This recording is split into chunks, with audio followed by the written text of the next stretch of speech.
Hello everyone, you're welcome to my YouTube channel. My name is Akwata Omolarene, or you can simply call me Jirox, and I am going to be your online literature in English teacher. In this channel, I'm going to be showing you everything that you need to do to pass literature effortlessly. I need to tell you that it is very possible for you to score A1 in literature. You wonder how. Now, there are different tips that I'll be sharing on this channel on how to pass literature in English. All right, remember that we have 3 genres of literature, and I'll be teaching you how to answer questions on each of the genre. Whether you are in Nigeria, you are in Gambia, you are in Sierra Leone, if you follow these tips, you are just on your path to passing literature. Now, if you are new to this channel, I welcome you.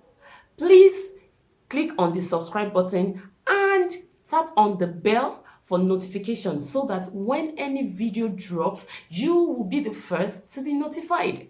Now, another thing that you can do is, I'm sure that you don't want to enjoy these goodies alone. So I will implore you to share this video to your friends. Let them come to this online class and enjoy just as you're about to enjoy yourself. So let's start.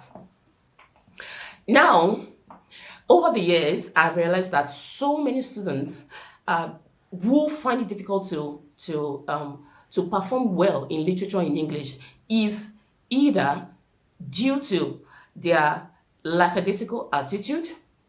Some students do not even want to read the recommended text. They just want to run through the summary and then feel that they can. Now, the first thing that I need you to know is that you cannot, of course you can pass it, but you cannot have distinction in literature in English if all that you depend upon is summary. As a student, the first thing that you need to do is to read the recommended text.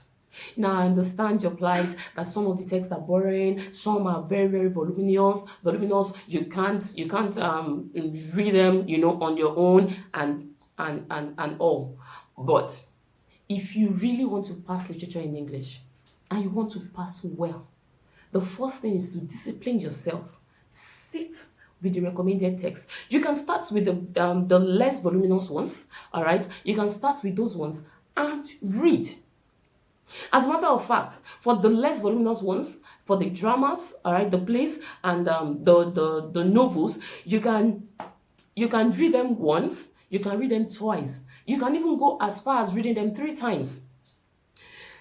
It will boost your morale, it will boost your confidence when you are answering any question on any of these recommended texts. So the first thing as a literature in English student is you have to read the recommended text. I cannot overemphasize this. That is the first step in you having a distinction in literature in English. Now, the next thing that you need to do is you need to be able, for the poetry, I've talked about the plays and the novels. For the poetry, for the poems, you need to, not everything, of course, because there are some poems that are very lengthy. You need to learn some poems by heart. Yeah, I know, right? Yes, it is possible too. If you want to get A1, you want to have distinction in literature in English, then darlings, you need to memorize some, now if not all, some of this poem. Do you know why? We'll get to that part later. All right, so let's go to writing tips.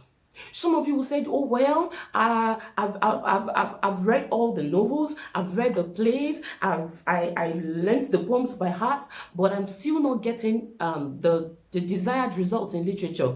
Now, as far as Nigerian is concerned, because I'm making this video from Nigeria, as far as Nigerian literature in English is concerned, we have marking guide, all right, that we would use, all right, as a yardstick to marking West African examination when it comes to literature in English. And the first thing on the marking guide is that you have to have certain number of paragraphs. So it's not just about you knowing or you reading all the recommended text. Do you know the outline? Do you know what it requires of you to write when you want to answer any question? Now, let's dive into it.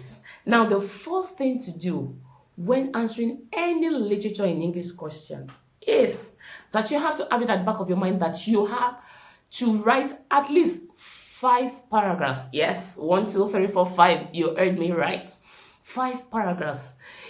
I know some of you will say, oh, I write more than 5 paragraphs. Calm down. Chill, chill. Let me take you through this journey. So you have at least 5 paragraphs for any question.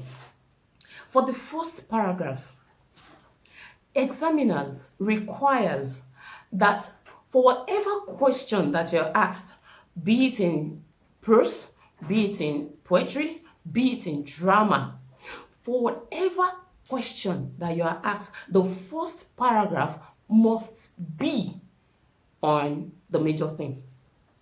I'll take that again. The first paragraph, when answering question in literature in English, must be on the central theme. So whatever question that you're asked, you must first ask yourself, what is the major theme of this play? What is the major theme of this novel? What is the major theme in this poem? And the first thing that is required of you is to write on that theme. Now, the second paragraph, you can see that there is, out of the 5 paragraphs, 1 compulsory paragraph is gone. So no matter how long, no matter how much you write, 8 paragraphs, you write 12 paragraphs, if the examiner do not find that number 1 paragraph there, which is the theme, you are 5 marks gone.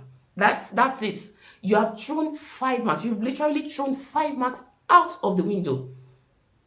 Are we following? All right. So the second thing that you must notice that for the second paragraph, if you are asked question on prose or you are asked question on drama, the second paragraph, oftentimes when the question has to do with character description, the second compulsory paragraph must be on character description. You must identify the character. If for Lion and Jewel, the question is centered on Baruka, all right, the first paragraph must be on the major theme in that play, Lion and Jewel. And of course, we know that the major theme is what? Tradition and modernity. Now you have to tell us, all right, what tradition and modernity is and the characters that portray this tradition and modernity in your first paragraph.